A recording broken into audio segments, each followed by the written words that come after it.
Yeah. Well, anyways, how'd you like it?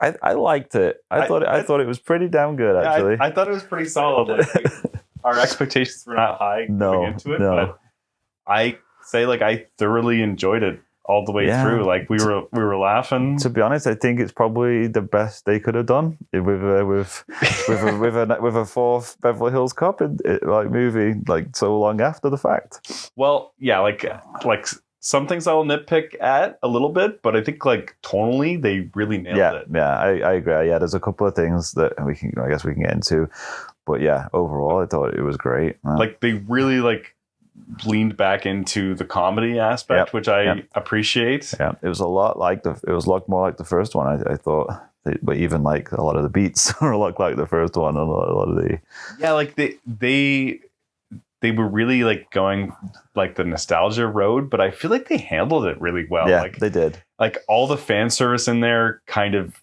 was earned. Yeah, and there was quite a bit of it, really, to be honest. But it never seemed like it was just sort of crowbarred in. Yeah, like they were hitting a lot of the same beats as that first movie, including like similar songs that they're playing on the soundtrack. And stuff too. Like the opening for sure. Right? The opening was exactly the same. Yeah, and I appreciated that, like, as just going through all the movies this week. Yeah. Like, I don't know, it felt like a very well done, executed sequel that's 30 years after the last one. Yep.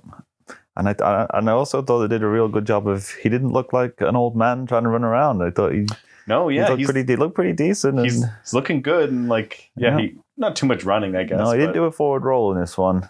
No front flips, but but he did enough. Yeah. Yeah, and like I think they did a good job with like the buddy cop aspect, because both his daughter and Joseph Gordon-Levitt were his partners at one point in the movie. Yeah, I can see a version of this movie that doesn't have the Joseph Gordon-Levitt character in it, because I think you didn't necessarily need him, but I think it was better for having him in. I think you needed somebody. He couldn't have just paid him and his daughter. I don't think that would have worked as well. And yeah, like I don't really know the actor who played his daughter, but no, I didn't recognize her. Yeah, I thought she was very good, because that could have been a role that kind of, if it was done really badly, it could have just been a bit like, could have been an annoying role. It's always a bit risky, like having like a new character introduced that's like an adult kid. Yeah, like because Die Hard did that. They definitely did. Yeah, I was getting some Die Hard vibes for sure, but I think it did a much better job. Did a much better job than Die Hard. Yeah, well, and Die Hard also did the thing where like his new partner is like a love interest of his daughter or whatever. But this one kind of handled it a bit better. Oh, yeah, a lot better. Yeah, I think the comparisons are not really fair in that way, even though they're very much similar. And so you were saying going into the movie, you were like worried that maybe Eddie Murphy had lost it a bit for his comedic touch. Did you say like he's? I know. I thought he was really good in this. Actually, I thought he was as funnier in this than he's been for a long time. It was like old school Eddie Murphy.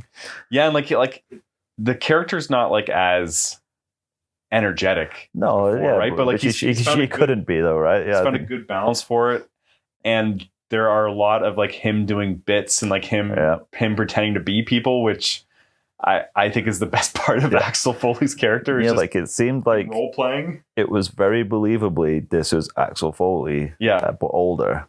Like it wasn't like, oh, this is Eddie Murphy trying to do an old character. It was like, no, this is a really good job of like this is very believable of what the character would be like 30 years on. Yeah, when I love that, like, he's still just like a street cop, because it's very believable that Axel Foley would, even though he's like a brilliant detective, not really want to move up. Oh yeah, exactly.